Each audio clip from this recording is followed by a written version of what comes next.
I'm making this video to describe what influences me as an artist and to then help you maybe better realize what influences you as an artist as we go through what influences me. It's going to vary in contrast from you.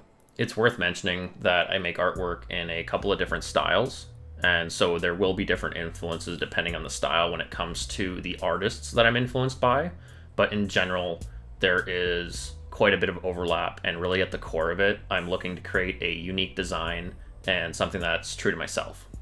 If I'm making my abstract line work, I will be looking towards people like Salvador Dali and Alex Gray for my artist influences. And when it comes to when I'm making my darker artwork, I'm looking at Francis Bacon and Kim Jong-gi. You might be wondering why I say Kim Jong-gi for dark arts, but that's something I can get into a little bit later. At the core of everything as well, there is also the need to be in a state of flow. Being in a state of flow helps you create more freely, and there is much less judgment inside of your mind for what you're creating at any given time. So just letting yourself be your own influence, basically, like shutting out the outside influence and just looking within, trusting your mind's eye. Beyond that, my art is also based heavily in emotion and looking to convey a general mood or theme. For my line art, it's very much based in an esoteric theme, and with that, I want my color palettes to be very specific and my lines to be exact. My darker artwork is very much loose, and it's not really focused on conveying the exact proportions of the figure. I do try to pay somewhat attention to understanding, like, hand here, chest here.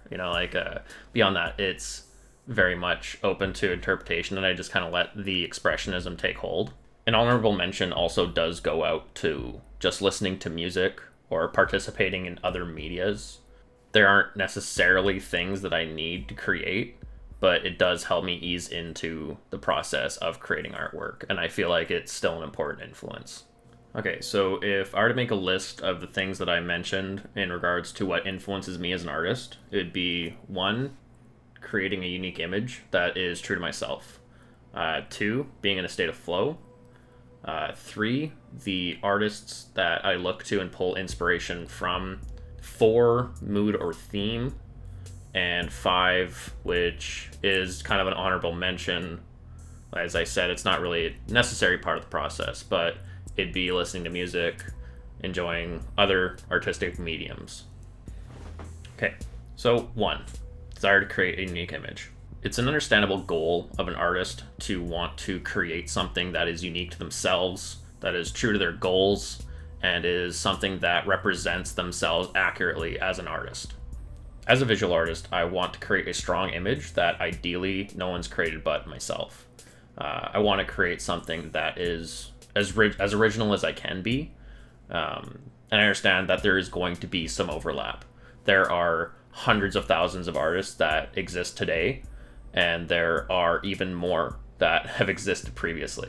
With that said, it is my effort to create something that is unique. Something that I don't really want to spend much time on is creating fan art, as I feel like that's a perfect example of something that is not a unique image. It's not true to you as an artist.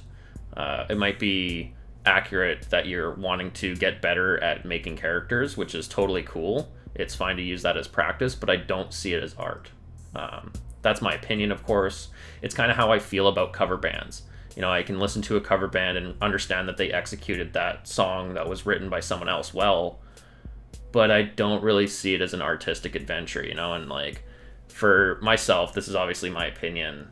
I want to make something that's new. I don't see a point in rewriting a song or redrawing an image that's already been done by someone. The only time I feel like that's a worthy effort is when you've done something to that character that is now unique to your artwork. You're not just redrawing the exact lines to represent that character. You're taking that character and putting a new spin on it, which is still kind of borderline for me. And that's something I could say for cover songs as well. Like, I mean, they might have done something new to it, but it's still, for me, like just a cover song. I'll probably go back to just listening to the original and enjoying it more. And I'd say that there's exceptions to every rule as well. You know, instead of like taking a character that was already made by someone else, go and read a short story and have a visual description of a character, and then take those describing factors and make it your own. It's something that I'll do with like H.P. Lovecraft short stories. You know, like they'll be describing a elder god or a great one, and there's not really much online for visual representations of them outside of like a select few artists that have decided to go down that path. It's a good exercise, I feel. Just to tie this back to what this video is about, it's about my influences, and for me it's creating a unique image and creating a unique character. That is what pushes me, and like that is huge for me. I feel like that's the best thing I can do with my artwork, and that's what I hope to achieve. So it's about what I hope to achieve with my artwork and what influences me to push my pen in a certain direction. It's a difficult thing to get in the headspace of creating a original character, something that is true to you and is also unique to you as well. Now that's going to be the next topic of discussion, is getting into that mind state and what can help you get into there. So with that said, let's move on. Topic number 2, being in a state of flow. Simply put, being in a state of flow is achieved through meditation. And in regards to artwork, it's a state where you allow your subconscious mind to take control of the drawing, and you just get out of your own way of your artwork. It quiets the judgmental voice that is second-guessing your artwork. It's not something that is easily entered, and it only really is achieved through repeated practice. For myself, I've been more acclimatized to this practice through a technique that is known as automatic drawing. Automatic drawing is a big one for me, as it's something I'll utilize for when I'm creating my large-scale line art pieces. Now, automatic drawing isn't really something that I've heard mentioned in literature about artwork, and I didn't even really realize it was called that until I heard Tim Gula say it in a Proco video. Now, essentially what this technique entails is to just allow yourself to create organic shapes, be them circles, squares, triangles, whatever. And in my case, lines. Like I make the lines that'll eventually make those shapes, or they'll exaggerate certain features of those shapes. The drawing won't make sense, and it won't be very good, especially when you first attempt this. But what it will be is it will be there. And really what this technique is meant for you to do is to better understand your medium that you're working within, be it your pencil or your ink, your paint, whatever it is you're doing. And you will have a unique image guaranteed through this. And it's also meant to help you exercise your mind's eye. And what I've noticed is after I've done like a huge line art piece, I'm so quick to then going in and creating a new character or creating a new landscape that conveys what I'm trying to convey. And the effort for it is almost seamless after doing stuff like this. Giving your mind's eye a stretch and an exercise is the best thing you can do for yourself as an artist. And I've been doing this kind of art style for close to 10 years now. And it's been the most beneficial thing I could have done for myself as an artist. As I said before, I never really realized that this was a technique. And furthermore, I didn't realize that this was a technique used by artists that I admire. If you know who Moebius is, then you would know that his landscapes and his character design is amazing. It's some of the best work that I've come across in a graphic novel called The Incal. If you haven't read that, I highly recommend you either find a PDF of it online and just read it that way, or go to a bookstore and pick it up. If you haven't seen the video with Tim Gula on Proco talking about automatic drawing, I highly recommend you go out and find it. In fact, I'll just leave a link for it somewhere in the description so you can find it easily and Just watch that. It is such a good technique described by an incredibly talented artist. With that, I'm leaned pretty neatly into my next subject, which is going to be talking about artists that have influenced me. All right. 3. Artists that have inspired me to be a better artist. Now, I had mentioned a few artists who I consider to be masters of their craft.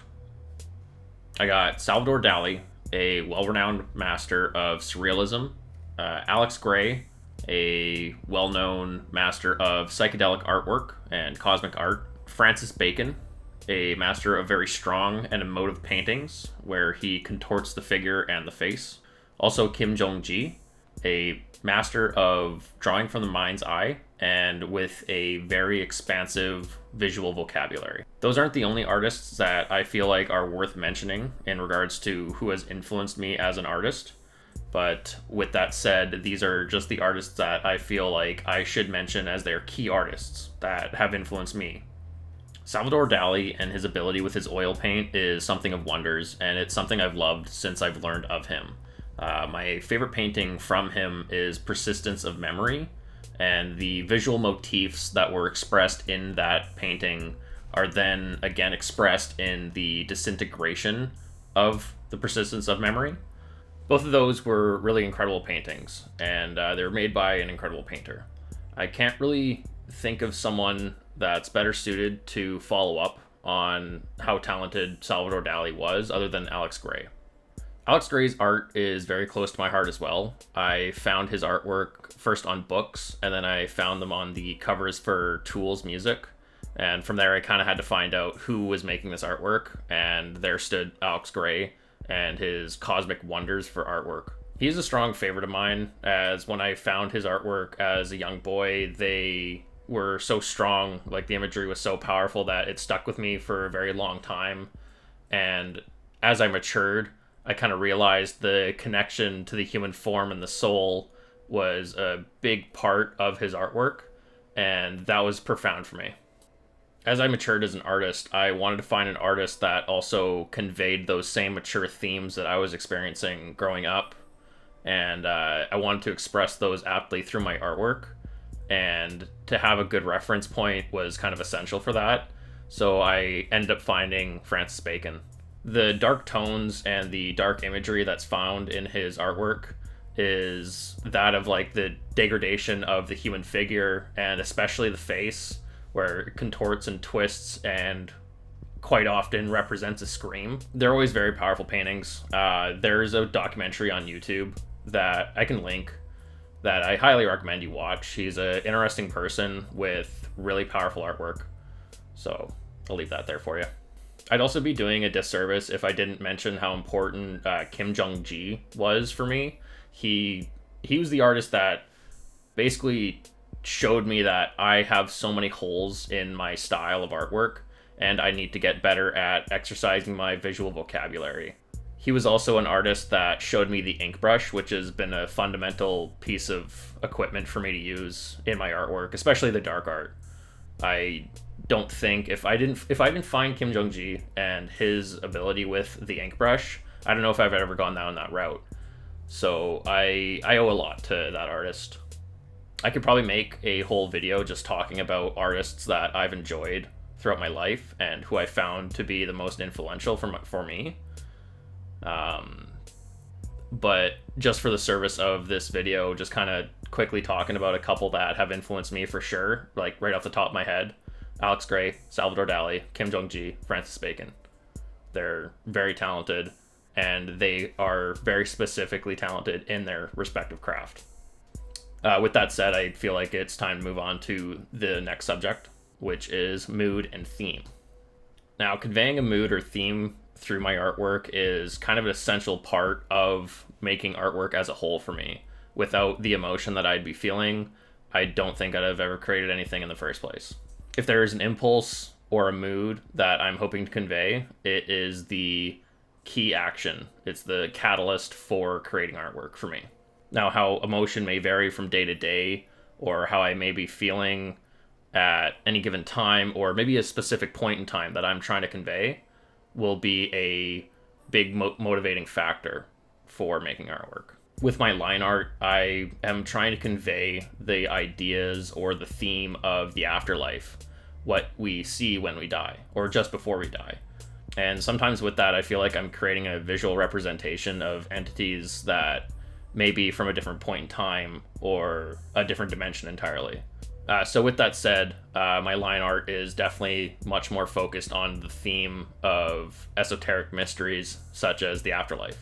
In my ink brush work, I really hone in more on the human experience and the more negative feelings that someone may feel throughout their lifetime. Things like fear and loneliness or disgust. And sometimes I'll go ahead with the degradation of the human figure, as I feel like that is something that's also worth exploring. The hints of the esoteric themes that I explore in my line art is starting to creep its way back into my brushwork as well, which I'm pretty cool with. I like where it's going. Some of my more favorite paintings that I've made as of late are kind of exploring that side too. Now, my style of artwork is going to change forever as I continue to explore different topics. I will want to create new artwork with that in mind.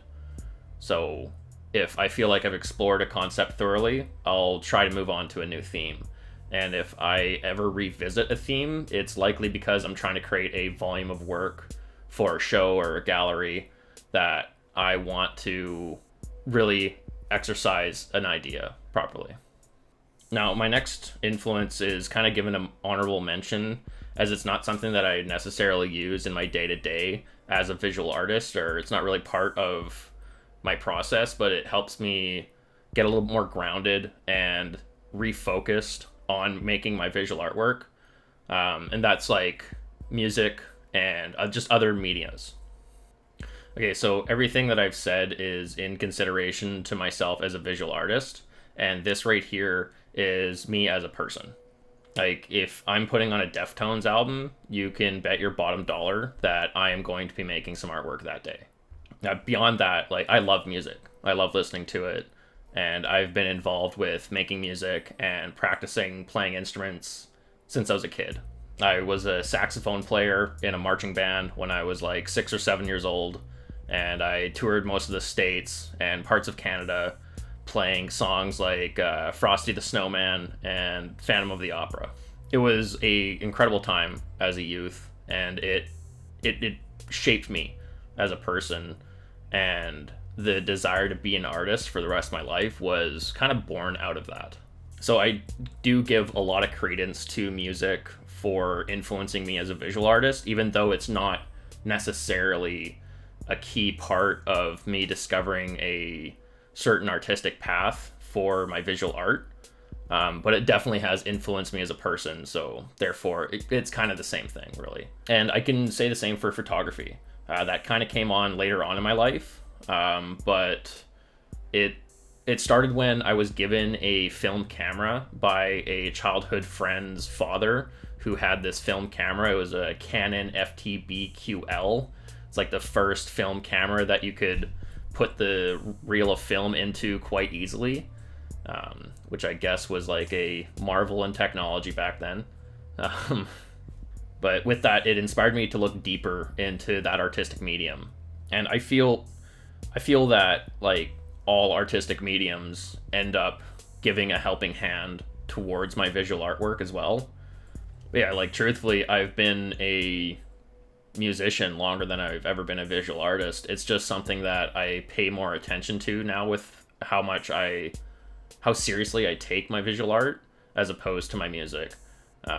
Like I have tons of drum machines and all sorts of software and a couple synths. You know, I've been dabbling in that stuff for a long time, but when it comes down to it, I'm much more serious about my visual art. I just feel like I have something more to say through that medium than I do with writing a melody or a cool chord change. That's kind of my own fault. If I were to spend more time with my music and take that more seriously as opposed to how seriously I take my visual art, then I would be saying the opposite. You know, I'd be saying I have more to say with my music than I do with my visual art. Yet here I am, and that's my state of affairs right now. It's not to say that I wouldn't go further into my music later on in life or even next week. You know, it's like one of those things that I want to focus on right now because I've got all sorts of inspiration for it. In summation, just to serve as a quick recap of everything that I talked about when it comes to my influences as a visual artist and my visual art is one, the desire to create a unique image.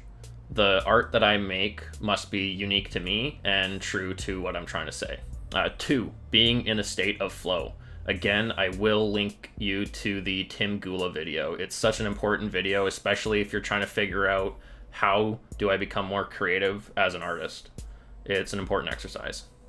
And three, artists that have influenced me to become a better artist because of how breathtaking their art is and how profound their efforts have been. I could add more to that list, but for the sake of brevity, I just limit it down to the 4 artists that I mentioned. And 4 mood or theme without giving credence to a certain emotive state that you're trying to express through your paintings. It might feel really disingenuous, or it might just be an expression of a technique, which is still totally fine. But if I can't pinpoint what the artist is feeling through their artwork, then I don't know. It's just not for me, I guess. And 5, finally, honorable mention, music and other artistic mediums. I feel like art feeds art, and that cycle will continue infinitely. Anyway, I think that's the end of the video. Pretty well wraps up everything that I wanted to say. If you made it through this whole thing, right on. Thanks for watching. Appreciate it. I'll be making more. Have a good day. Goodbye.